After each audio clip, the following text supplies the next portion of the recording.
Hi, it's Alex. Let's be honest, your Facebook ads aren't working and you know it. That's why you're watching this video. I'll cover the 4 biggest issues that you're probably having right now, and I'll tell you how to fix them. The path is clear. So I jumped on my computer to show you a few things that you can do.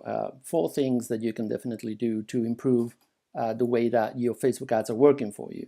You're probably having high cost per thousand, or cost per mil or thousand, it's a CPM, high cost per click or CPC, high cost per lead or CPL, or high cost per result, and you don't know what to do. These high costs are making your Facebook ads unprofitable, and you wonder how people make Facebook ads work. Well, the first thing is that you're probably sending people to a website. So from a Facebook ad, you shouldn't be sending people directly to a website. Landing pages are mandatory, and a lot of people don't even know what a landing page is. So what is a landing page? Landing page basically follows this format.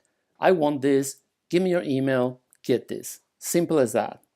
So a landing page is simple, is straight to the point, is not pretty, doesn't have to be pretty, it could be any sort of design, but please don't waste a lot of time making it pretty, and has no menus, because menus provide distractions and provide things that people can go somewhere to investigate other things.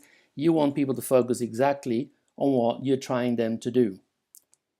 A landing page would look something like this. This is my landing page to get my free book on how to get clients fast with Facebook ads. You can find the link in the notes below the video. And as you can see, it's very simple.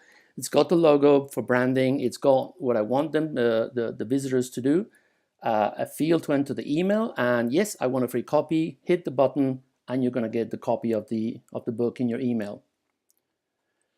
Number 2, ads need to be simple, straightforward, and congruent. Congruent means that they have to be the same, use the same language with the landing page. So you have ads on Facebook. When people click on the ad, they're going to go to a landing page. The landing page has to speak the same language as the ad.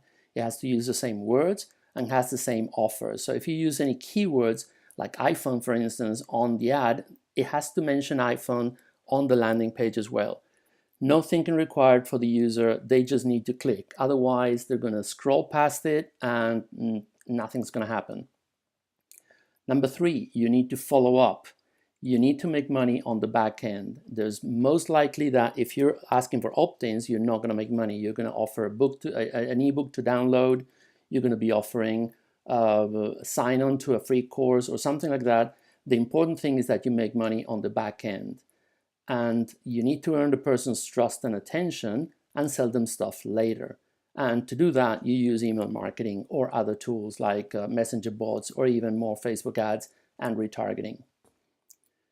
Number 4, really important, really crucial, be relevant. If you find the right audience and you need to do testing to find the right audience, you need to send them the right message. You need to use the words that these people in this audience identify with. For example, if you're selling iPhone stuff to iPhone users, you need to tell them that what you're selling is for iPhone users. You can't expect them to work it out themselves. And there you have it. These 4 simple changes will just help you drop your cost per lead. Facebook will like this and drop your cost per 1,000 and cost per click. You will improve conversions. You will increase the ROI with more people coming to your business. So all you need to do now is go and apply these tips, because if you don't apply them, they're not going to work for you. But before you do that, I'll release videos weekly now. So subscribe to my channel below. Hit that notification bell so you get notifications every time I release a new video. And comment with what you want to learn next. So I'll see you in the next video.